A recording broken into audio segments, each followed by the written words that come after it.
ئێمە دانیشتنمان لەگەڵ پارتی دیموکراتی کوردستان ناکردووە. لەم لاولەوە هەندێک جار باس لەوە دەکەن ڕێکەوتنی نهێنیان کردووە یان دانیش بەیەکەوە گفتوگویان کردووە بۆ ڕێکەوتنێکی نهێنی.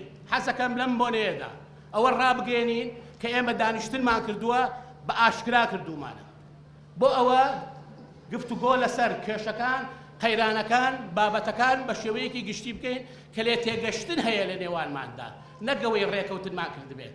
تا ئەمڕۆ هیچ جۆرە ڕێکەوتنێک لەلایەن ئێمە و پارتی دیموکراتی کوردستانە نەکراوە، بەڵام لێ تێگەشتنی باشمان هەیە هەم لەگەڵەوان هەم لەگەڵ لایەنە سیاسیەکانی تریشە. ئێمە لەگەڵ بزوتنەوەی گۆڕانیشان ڕێکەوتنی سیاسیمان کردووە. یەکێتی نیشتیمانی کوردستان باوەڕی بە ڕێکەوتنە سیاسیەکانی خۆی هەیە. ئێمە پاشکۆی هیچ حیزبێک نین، داردەستی هیچ حیزبێکیش نین. یەکێتی نیشتیمانی کوردستان نوێنەری خەڵک و پشتیوانی لە تەواوی داخوازی و داواکاریەکانی کۆمەڵانی خەڵکەکە لەبەرەوە یەکێتی نیشتیمانی کوردستان دڵنیاتان نەکەینەوە پارێزەری دەستکەوتەکانی کۆمەڵانی خەڵکە بێت. هەر شتێک لە پێناو بەرژەوەندی گەلەکەمانە بێت، هەر هەنگاوێت بۆ پشتیوانیکردن لە ڕێی خەڵک و بەرژەوەندی خەڵک بێت بێ دوودڵی و سەڵەمینەوە ئێمە پشتیوانی لێ یەکەین وەکو یەکێتی نیشتیمانی کوردستان.